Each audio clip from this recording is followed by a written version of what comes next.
કરેલા કર્મોના ફળ ભોગવવા જ પડે છે. સેટરડે રજા જ હોય એટલે એને મોજ પડી જાય.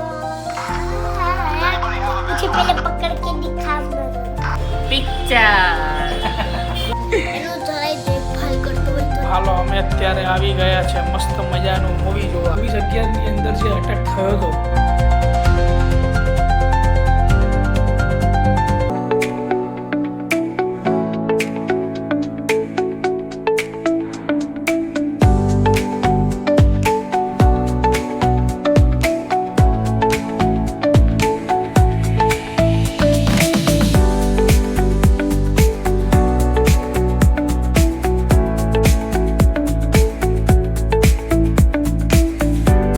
હેલો ગાઈઝ, હાય હમારું welcome back to the my channel brothers and sisters. આજે થઈ ગયો છે મસ્ત મજાનો શનિવારનો દિવસ, એટલે સુપર અને જોરદાર મોર્નિંગ. ત્રિષા જતી રહી છે સ્કૂલે. આજે હેતુને છે રજા, ગવર્મેન્ટ સર્વન્ટ. બીજો અને ચોથો શનિવાર રજા હોય છે, તો એ અત્યારે નીચે આરામ ફરમાઈ રહ્યો છે અને અમે અત્યારે તૈયાર થઈ નહીં ધોઈને એકદમ રેડી થઈ ગયા છીએ. Good morning Komalba. Good morning. તમારી મોર્નિંગ થઈ ગઈ? હવ થઈ ગઈ. આજે તો શનિવાર, આજે શનિવાર. તો આજે ઉઠવાનો ટાઈમ પણ તમારો લેટ હશે ને, કારણ કે બહુ વહેલું તો નહીં હોય. 7 વાગે. આજે 7 વાગે. ત્રિષા 8 વાગ્યાની સ્કૂલ હતી. હેતુને આજે છુટ્ટી હતી, સેકન્ડ શનિવાર છે એટલે. હા, એ તો આપણો શું કહેવાય, ગવર્મેન્ટ એમ્પ્લોય કહેવાય. સેકન્ડ અને ફોર્થ તો સેટરડે રજા જ હોય એટલે એને મોજ પડી જાય. તો અત્યારે તો રાત્રે તો અહીંયા ઉપર સૂતો હતો, પણ અત્યારે જો નીચે જઈને ગેમ ઓન કરીને બેઠો હશે કે એમ જ કહે છે કે ડેડી મને રજા હોય ને તો ખાલી મને થોડી વાર સવારે ને થોડી વાર સાંજે ગેમ રમવા દેજો. ઓકે, કંઈ વાંધો નહીં. તો ચલો અત્યારે નીચે જઈએ. ચા નાસ્તો બિલકુલ મસ્ત મજાનો આજે રેડી થઈ ગયો છે, તો નીચે ચા નાસ્તા સાથે મોર્નિંગ કરીએ. આજે તારીખ થઈ ગઈ છે 13/12/2025 અને આજનો મસ્ત મજાનો સુવિચાર છે કરેલા કર્મોના ફળ ભોગવવા જ પડે છે. વાહ, શું આજનો તો જોરદાર સુવિચાર છે. એટલે કર્મ સારું કરો તો તમારે અહીંયા ભોગવવું નહીં પડે. નકર ભગવાન એમ જ કહે છે કે બધું જ તમે નીચે ક્લિયર કરી નાખો ચોપડા. મારે તો એકદમ ફ્રેશ માણસ જોઈએ. કરેલા કરમ ભોગવવા પડે. માં ના નહીં. હા, કદી જિંદગીમાં કોઈનું ખોટું ના કરશો, નિયત સારી રાખશો. હા, નિયત બી સારી રાખવાની અને કદી જિંદગીમાં કોઈને નુકસાન ન થવા દેવું.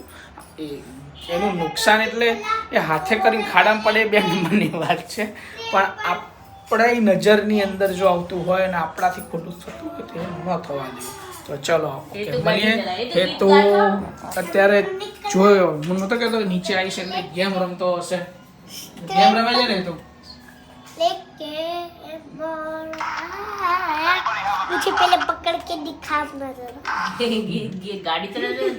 ચલો, ગુડ મોર્નિંગ, જય શ્રી કૃષ્ણ, જય માતાજી. જય શ્રી કૃષ્ણ. જય આજનો જોયો સુવિચાર કેવો હતો, જોરદાર. જીવનમાં કદી કોઈનું ખોટું ના કરવું. કરેલા કરમ ભોગવવા પડે. કરેલા કર્મો ભોગવવા પડે. સાચી વાત છે. આ જન્મમાં જ ભોગવવા હા, આ ગયા જન્મનું બી આ જન્મમાં ભોગવવું પડે લાગાવે તો. કોઈનાથી ડરો કે ના ડરો, પણ ભગવાનથી જરૂર ડરજો જાડીવા. બરાબર? એટલે અચ્છા કર્મ કર, अच्छी बॉडी बना और सुबह उठ के वॉकिंग कर तो तेरे को फल जरूर मिलेगा. 6 बजे उठ गई थी. हैं? 6 बजे उठ गई थी. 6 વાગે ઉઠીને ક્યાં ગઈ હતી? 4 જો કેટલું સાચું બોલે. એટલું સાચું બોલે છે. કરેલા કરમ ભોગવવા પડશે. ભોગવે જ છે. જો मुझे पहले पकड़ के तो दिखाओ ना. જુઠ્ઠી. હું અહીંયા ઓલી 8 વાગે દે કરી હતી. મને આમ જોઈને બસ પછી માથે ઓઢીને ઉઈ ગઈ અને કે જો 6 વાગે બોલીને માથું ઓળતી હતી એવું પણ 8 ત્યારે તમે નહોતા આયા ને ત્યારે હું હા. જઈને આવતી જઈ હતી. અમાર ભાણીબા કેટલું સાચું બોલે, જોયું ને બધાએ. જૂઠું બોલે હા. બોલે ને પછી યાર.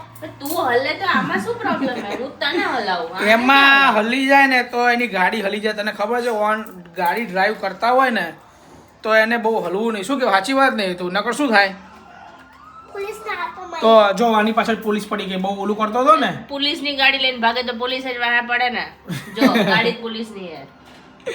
ઓકે, ચલો તો મોર્નિંગ આવી મસ્ત મજાની હોય છે અમારી.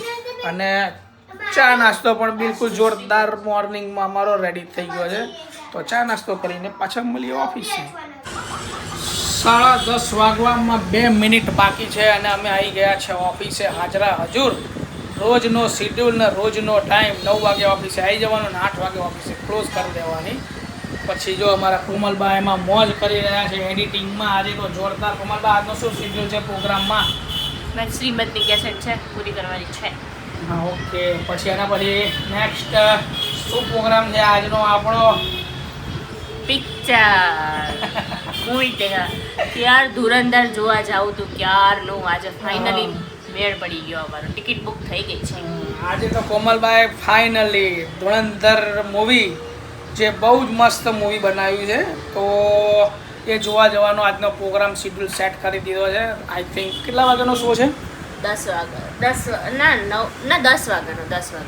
10 વાગ્યાનો શો છે ને? 10 વાગ્યાનો શો. કારણ કે છોકરાઓ અલાઉડ નહીં. મૂવી એવી છે ને. અચ્છા એવું છે એટલે છોકરાઓ અલાઉડ નથી. એટલે છોકરાઓને હુવડાઈ કરાવીને જાઉં તો 10 વાગે જઈશું પછી. કારણ કે મૂવી એટલી જોરદાર છે ને. પણ રિયલ સ્ટોરી છે બધા કે. પણ જોવા જોઈએ, એકવાર જોવા જવી જોઈએ. જો તમે રિયલમાં દેશભક્ત હોય તો એકવાર જોવા જજો. યસ.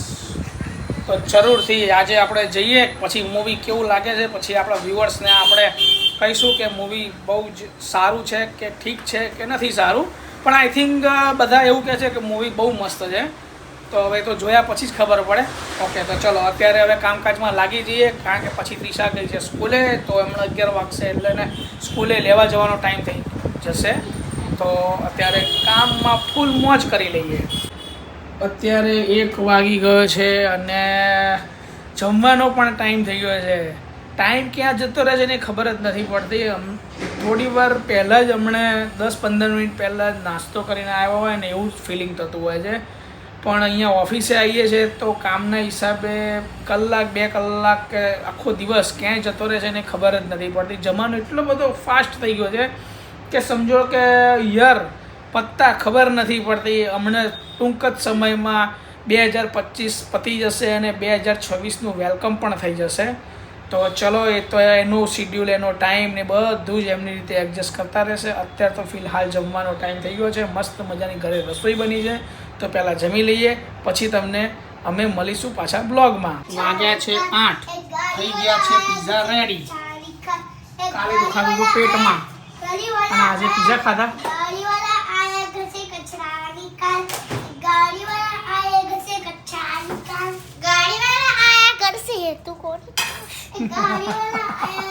જો આને નવું ટમ્બલર લીધું હતું પણ એનું ધ્યાન રાખો છો જરાય. શું મંગાવી ગઈ? ટમ્બલર. ડબલું એનું જરાય દેખભાલ કરતો હોય તો એની. તે પીઝા ખાધા? તો પેટમાં દુખાતું? કાલ તો પેટમાં દુખાતું હતું અને આજે પીઝા ખાધા. પીઝા ખાધા પીઝા. પણ તને એ ખબર છે કે આ જે પીઝા જે મંગાયા છે એ મેદાના નથી, આ ઘઉંના લોટના બનાવેલા છે. એટલે બાળકોને નડે પણ નહીં અને એન્જોય પણ થઈ જાય. જો છે ને અમારા ફૂલ એન્જોયમેન્ટ. તો એટલે મોજ પડી જાય. આપણા માટે મસ્ત મજાની બની છે સ્પેશિયલ ખીચડી.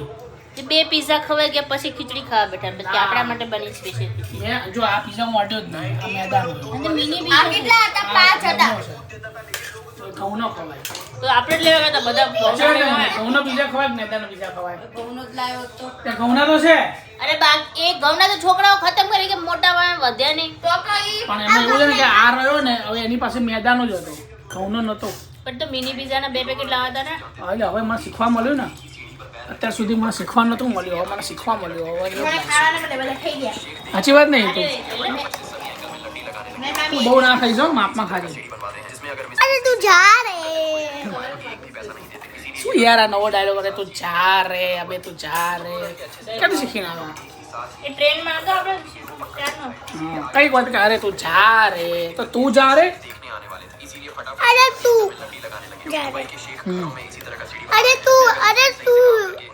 તું ડેડી તું જા રે. મમ્મી ખોલી દે તો. કે છે ને 8:45 થવા આયા છે. 9:30 આપણે જવાનું છે. એ પેલા તમે અડધી કલાક તમારી તૈયારીમાં કાઢજો. ક્યાં જવાનું છે મામી? સાઈન છીટી અમારે જવાનું છે પિક્ચર જોવા. પિક્ચર જોવા. હવે આ ક્યાં કે આ કહી દે છે ઓલા બેને એને ત્રિશાને ખબર એમાં કે છોકરા અલાઉડ નહીં તો શું કરીએ એ આપણે ના ભાઈ કરીએ. જાનીમાં ક્યાં જવાના ગેસ તો છે નહીં કરાવતો નથી કે ના. ગેસ મેં હો ગયા લોચા એટલે બંધ કરી દીધો કારણ કે એમાં એવું છે કે અદાણીવાળા યુઝ નહોતો થતો તો બહુ જ વધારે પ્રમાણમાં એ લોકો બિલ આપતા હતા તો એના હિસાબે બંધ કરી દીધું અને એવું વિચાર્યું છે કે ઇલેક્ટ્રિક સગડી લઈ લઈશું તો ચાલશે ક્યાં કારણ કે વાપરો કે ના વાપરો એ લોકોનો ફિક્સ ચાર્જ છે 250 રૂપિયા તો એના માટે ભાઈ મીટર ક્લોઝ કરાવી દીધું અને હવે ઇલેક્ટ્રિક સગડી લગાવી દઈશું તો થોડી સસ્તી બી પડે મોજ પડી જાય. હાલો અમે અત્યારે આવી ગયા છે મસ્ત મજાનું મૂવી જોવા. શું નામ છે મૂવીનું? ધુરંધર. ધુરંધર. અને અહીંયા લાગી ગયું છે શોલે ફરી વાર રિપીટ. 12 ડિસેમ્બરથી ચાલુ થવાનું મીન્સ કે કાલથી ના હા ધર્મેન્દ્ર અને અમિતાભ બચ્ચનની યારીની યાદો પાછી ફરી તાજા થશે શોલે પિક્ચરથી. અત્યાર સુધીનું સુપર ડુપર હિટ મૂવી છે. હજુ આપણે કાલે જ જોતા હતા ખબર છે હારો આ ડાયલોગ વાળતા હતા. ઓકે ચાલો તો મૂવી જોવાનો ટાઈમ થઈ ગયો છે જોઈ લઈએ. વાવ કેવું મસ્ત ટોકી છે. સ્ક્રીન નંબર 5માં જવાનું છે. 5 એટલે બેક સાઈડ નીચેની સાઈડમાં છે 5. ધુરંધર મૂવી જોરદાર મૂવી. ઓહો બહુ પીછે હે. હા ઓલું મૂવી કયું આપણે લાલો મૂવી જોયા ને ત્યારે અહીંયા લાઇટ નથી પણ અત્યારે લાઇટની સુવિધા મસ્ત કરી નાખી જેથી કરીને કોઈને બમ ના થઈ જાય એના માટે તો તમારા જેવાને ખાસ સાચવવું પડે. બોડી સ્ટ્રક્ચર જેને વધારે હોય ને એના માટે ખાસ. ચલો આવી ગયું છે 5 નંબરનું સ્ક્રીન. જોરદાર. રાતના વાગી ગયા છે 3:15 થઈ ચૂકી છે અને અમે અત્યારે આવી ગયા છે મસ્ત મજાનું મૂવી જોઈ. મૂવી ખરેખર બહુ જ સરસ હતું. એમાં બધા એમ કહે છે કે નાના બાળકોને લઈ ના જાય, નો ડાઉટ લઈ ના જવાય કેમ કે એમાં ફાઇટિંગ બહુ જ પ્રમાણમાં છે અને થોડાક વર્ડ્સ બી ઓકવર્ડ વાપરેલા છે પણ મૂવી એટલું સરસ છે કે 26/11ની અંદર જે અટેક થયો હતો એનો પ્લાનિંગ પાકિસ્તાનવાળાઓએ અગાઉથી બનાવી દીધો હતો અને એના ઉપર આખું મૂવી બનાવ્યું છે. મૂવી ખરેખર બહુ જોરદાર છે. જો તમે સાચા દેશભક્ત હોય તો જરૂરથી તમે મૂવી જોવા જજો. ઓકે તો ચલો કાંઈ વાંધો નહીં. આજના બ્લોગને અમે અહીંયા એન્ડ કરીએ છીએ. કાલે નવા બ્લોગ સાથે ફરીવાર મળીશું. અમારો વિડીયો આજનો ગમ્યો હોય તો અમારી ચેનલને લાઇક શેર અને સબસ્ક્રાઈબ કરવાનું જરૂરથી ભૂલતા નહીં. સબસ્ક્રાઈબનો આંકડો થોડો વધારી દો તો અમને પણ મજા આવે અને થોડી લાઇક પણ અમને આપી દો. જરૂર હોય તો કોમેન્ટ બી કરજો. ચલો કાલે નવા વિડીયો સાથે ફરીવાર મળીશું. Thanks for watching. Good night. By.